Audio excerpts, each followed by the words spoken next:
At nasa linya na raw po itong si Noong Carlos Miguel Oñate, Legislative Officer ng TUCP.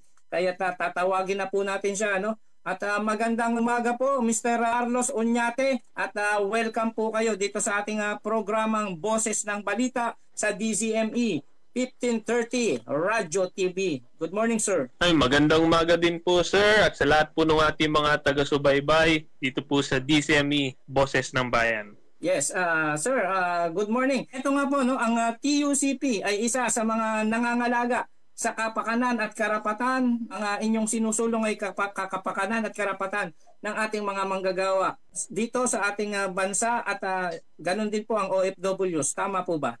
Opo, ang Trade Union Congress of the Philippines, TUCP, no, ito po ay nananatiling pinakamalaki po na labor organization sa lahat po ng ating mga manggagawa, saan man po kayong sektor, nandito man po kayo sa Pilipinas o sa abroad, no, mula po 1975. Gayon din po, no, ang TUCP meron din pong party list na nasa House of Representatives, no, itong 20th Congress, ito na po yung pang-pito na sunod-sunod na term po ng TUC party list, pati po sa House of Representatives. Opo. Sir Carlos, at isa sa mga sinusulong ninyo, yung magkaroon ng dagdag na sweldo itong ating mga kababayan, no? At itinutulak pa po ninyo yung 200 pesos na wage increase. Tama po ba? At ano po inyong opinion? Dahil hanggang ngayon, tila baga iniiwasan o hindi kayang ipatupad itong ganitong 200 pesos na para maibigay po sa ating mga manggagawa. Ano po ang inyong masasabi doon? Alam niyo po, noong 19th Congress, TUCP, party list din po ang pangunahing tagapagsulong noong 200 pesos legislated wage increase sa 19th Congress sa House of Representatives, sapagkat kami po yung counterpart nung wage increase na final originally before sa Senado naman ni then Senate President Mig Zubiri. Ito po yung kauna-unahang legislated wage increase mula noong 1989, no? So 36 long years na po ang nakalipas mula nung huli tayo, no, ng Kongreso ang nagtaas ng sweldo ng ating mga kababayan. Ngunit nabinbin ito noong 19th Congress, yung nakaraang Kongreso, kung kaya ito rin yung aming pangunahing panawagan ngayong 20th Congress, sapagkat no, day 1 mismo, no, June 30 ng tanghali, no, nire-file ulit ng TUCP yung 200 pesos legislated wage increase. At ngayon nga, dahil ngayong araw ang State of the Nation address, no, kami rin ay nananawagan, no, hindi na lamang sa Kongreso kundi mismo sa Pangulo, na sana, no, sa kanyang SONA ay banggitin niya na itong legislated wage increase ay priority measure, no, hindi lamang dun sa tinatawag nating LEDAC, kundi sana, no, ma-certify as urgent ng Pangulo, kasi yun talaga ang todong magpapabilis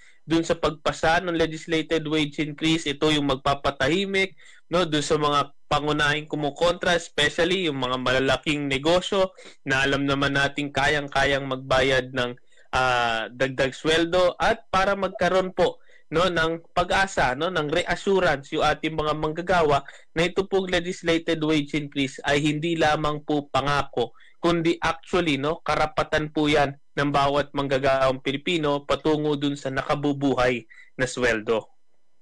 Ayun. At Sir Carlos, ito po bang 200 pesos na legislative wage increase na ito ay hindi kayo mawawala ng pag-asa na ito ay maisulong at maging ganap na batas, at para naman po sa magiging kapakinabangan ng ating mga kababayan? Hanggang kailan po natin ito isusulong para ito po ay marinig at maging ganap ng batas?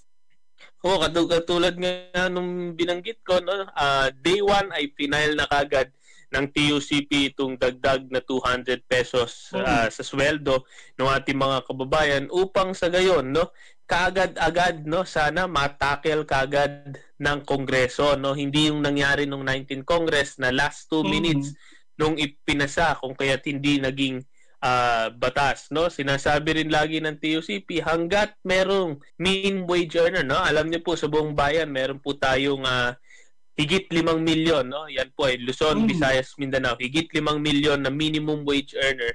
Hanggat may isang minimum wage earner na ang kanya pong tinatanggap na sweldo, halimbawa, no, sa Bangsamoro, pinakamababa po, 361 pesos lamang po sa isang araw.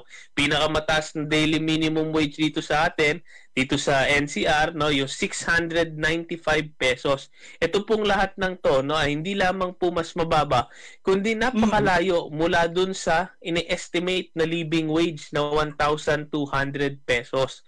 Kung kaya hanggat hindi po natin naabot yun, kahit po yung unang hakbang lamang po na dagdag 200 pesos, no, patuloy po ilalaban to ng TUCP dahil ito rin ang dahilan kung bakit yung ating mga kababayan, no, yung mga nasa probinsya naman, tumatakbo papuntang Metro Manila, nagsisiksikan sa Metro Manila dahil dito may pinakamataas na sweldo, ngunit hindi pa rin sapat, kaya napapilitan yung ating mga manggagawang naririto na iwan yung kanilang pamilya at pumunta naman po mag-OFW sapagkat doon po ang pinakamataas na sweldo, wala pong sinabi yung sweldo natin dito. Ayun, at maganda po yung inyong tinuran na yun, ano, yung ating mga kababayan from their province nagpupunta po ng Metro Manila kung saan nagsisiksikan. At dahil nga po mas may magandang oportunidad dito dahil malaki ang sweldo sa Metro Manila, kaya yung mga taga-probinsya ay napipilitang lumuwas at makipagsapalaran sa Maynila o Metro Manila.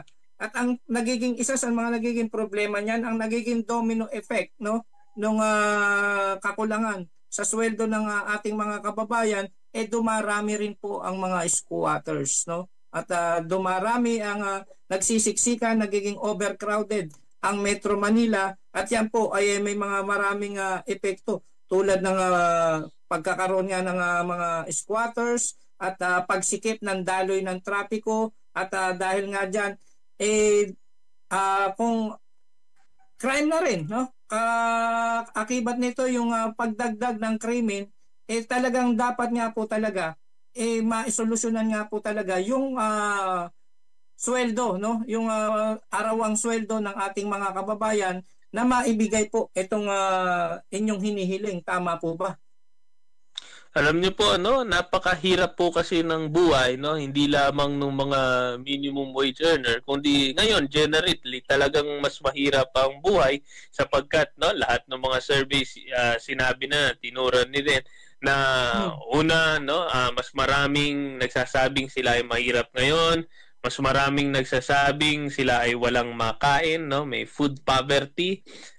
Nabalitaan din natin latest, no, yung mga balita patungkol sa bakit yung ating mga kabataan, no, napakababa ng kanilang ranking doon sa kanilang education, no, yung PISA survey, kung bakit yung ating mga kabataan ay sinasabing nagbabasa, no, they can read and write pero hindi nila maunawaan. Lahat yun ay tali dun sa issue ng sikmura, no? Kung hindi sapat yung naibibigay na sweldo dun sa ating mga manggagawa, hindi sapat yung kanilang mapapakain dun sa kanilang mga pamilya, no? Lalo yung mga kabataan natin na yun yung sinasabi natin pag-asa, sila yung future workforce. So lahat po ito na nagsisimula dun sa usapin din ng sweldo.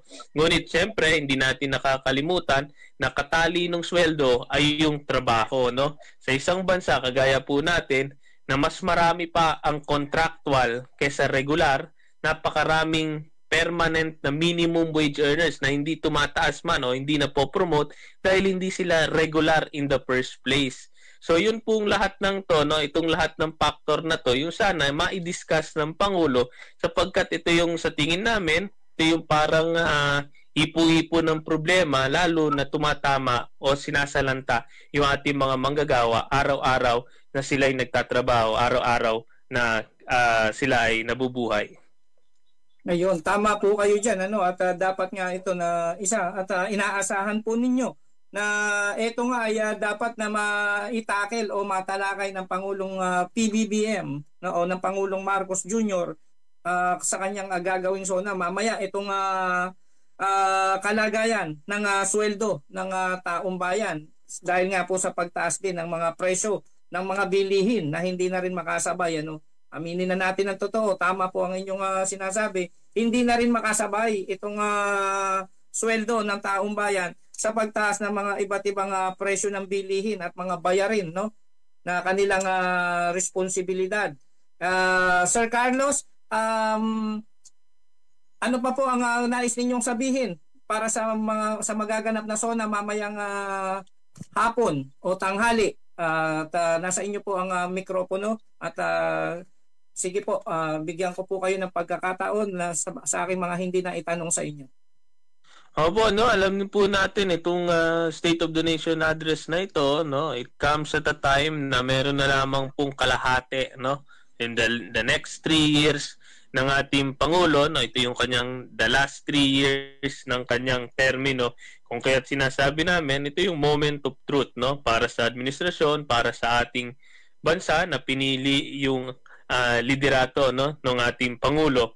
Kung kaya't ito yung panahon upang reaffirm, no, upang ideklara ng Pangulo kung ano yung kanyang magiging legasiya para po dun sa ating mga manggagawa, no. Lagi naman namin sinabi, no, hindi lamang yung usapin ng sweldo, no, yung pagdadagdag ng sweldo ng ating mga kababayan, no, upang itong administrasyon na to ang kauna-unahan na administrasyon na nakapagtaas ng sweldo ng ating mga kababayan by at least 200 pesos mula nung 1989, no. Kumbaga the first, no, since 1989 nakapagtaas ng true legislated wage increase.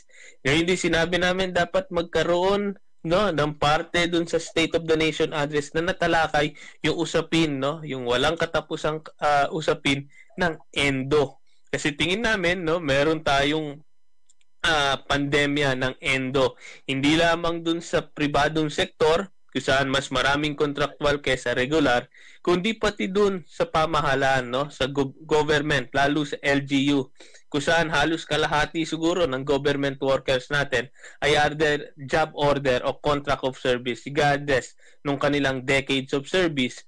Ngayon din sinabi namin dapat tutukan hindi lamang yung pag-address sa contractualization, kundi doon sa paggawa ng trabaho. Kasi ano ba naman saysay ng dagdag sweldo kung karamihan ng ating mga kabayan ay walang permanente, disenteng trabaho. At bilang panghuli, bilang karapatan ng bawat manggagawa, yung kanilang karapatang mag-organisa, na magkaroon ng union upang mag-collective bargaining para mapataas hindi lang yung kanilang sweldo, kundi yung kanilang benepisyo at yung kanilang mas ligtas na terms and conditions ng kanilang pagtatrabaho. Lalo na sa panahong karamihan ng ating mga kababayan, no, nalubog sa baha, lalo sa panahong hindi nga sila makapunta sa kanilang trabaho o makauwi man lang kasi lubog yung kanilang mga tahanan o yung kanilang mga komunidad, no. Ang kailangan po ng ating mga manggagawang Pilipino ay pag-asa, no. At ito po yung sana hinihintay nila dun sa State of the Nation address na finally ma-address po yung usapin ng kanilang at sweldo at yung kanila pong trabaho. Ayun. Maraming salamat po sa oras ninyo, Mr. Carlos Oñate ng TUCP at hanggang sa muli po at welcome po kayo dito palagi para dito nga po sa ating mga tinatalakay para sa karapatan ng ating mga manggagawa. Magandang umaga po. Ay maraming salamat din po, no, at mabuhay po kayo.